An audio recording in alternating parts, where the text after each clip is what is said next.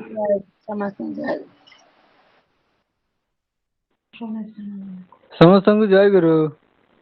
ଜୟ ଗୁରୁ, ଜୟ ଗୁରୁ, ଜୟ ଗୁରୁ, ଜୟ ଗୁରୁ ଦାଦା, ଜୟ ଗୁରୁ। ବିଜୟ ଭାଇ ଜୟ ଗୁରୁ। ବହୁତ ବଢିଆ ସୁନ୍ଦର ଆଲୋଚନା ହେଇଛି, ପ୍ରଶ୍ନ ବି ଭଲ ବଢିଆ ରହିଛି। ଆଉ ଏଇ ଆଜ୍ଞା, ଆଜ୍ଞା। ପ୍ରଶ୍ନକୁ କରିବା କଥା ଇମିଡିଏଟଲି ଯେତେବେଳେ ପ୍ରଶ୍ନ ଉତ୍ତର କାର୍ଯ୍ୟକ୍ରମ ଆସୁଛି ଇମିଡିଏଟଲି ଆପଣ ଭାଇମାନେ ପ୍ରଶ୍ନ ରେଡି କରି ରଖିବା କଥା ଏବଂ ଆଜ୍ଞା। ପ୍ରଶ୍ନ ପରେ ପ୍ରଶ୍ନରେ ଆମର ଯିଏ ଆସୁଛନ୍ତି ଯୋଉମାନେ ଆଲୋଚନା କରୁଛନ୍ତି ତାଙ୍କୁ ଆମେ ଯେମିତି ଏକଦମ ପୁରା ଯେତେ ତାଙ୍କ ଭିତରୁ ବାହାର କରିବା ଆମେ, ତେଣୁ ଯେତେ ପ୍ରଶ୍ନ ଆମେ କରିବା ସେତେ ତାଙ୍କ ଭିତରୁ ଜିନିଷ ବାହାରିବ। ତେଣୁ କୌଣସି ପ୍ରକାର ବହୁତ ସୁନ୍ଦର ଭାବରେ ଆମର ଚା ତାପସୀ ପ୍ରଶ୍ନ କରିଛି, ଆମର ଚିତ୍ରସେନ ଭାଇ ଇଏ କରିଛନ୍ତି, ଆମର ବିଭୂତି ଭାଇ ବି ପ୍ରଶ୍ନ କରିଛନ୍ତି। ବହୁ ପିଲା ଯେମିତି ସଂଶ୍ଳିଷ୍ଟ ହୁଅନ୍ତି, ଇନଭଲ୍ଭ ହୁଅନ୍ତି କୋଶ୍ଚିନ୍ କରିବାରେ, ତାହେଲେ ଆମେ ତାଙ୍କ ପାଖକୁ ଏକ୍ସଟ୍ରାକ୍ଟ କରିପାରିବା। ଜୟ ଗୁରୁ, ଜୟ ଗୁରୁ, ବହୁତ ସୁନ୍ଦର। ସୁନ୍ଦର ହେଇଛି। ତେବେ ଜୟଗୁରୁ, ଏତିକିରେ ମୁଁ ରହୁଛି। ଜୟଗୁରୁ ଦାଦା, ବିଭୂତି ଭାଇ ଜୟଗୁରୁ। ସୌଭାଗ୍ୟ ଜୟ ଗୁରୁ। ଜୟଗୁରୁ, ଜୟଗୁରୁ, ସମସ୍ତଙ୍କୁ ଜୟଗୁରୁ। ଜୟ ଗୁରୁ। ଜୟ ଗୁରୁ।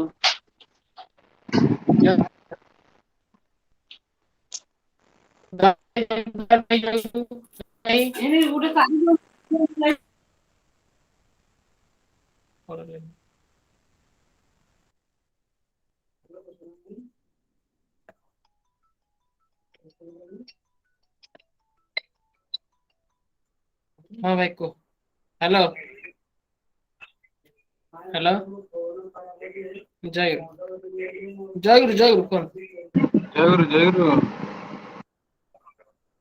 କଣ? ଓହୋ।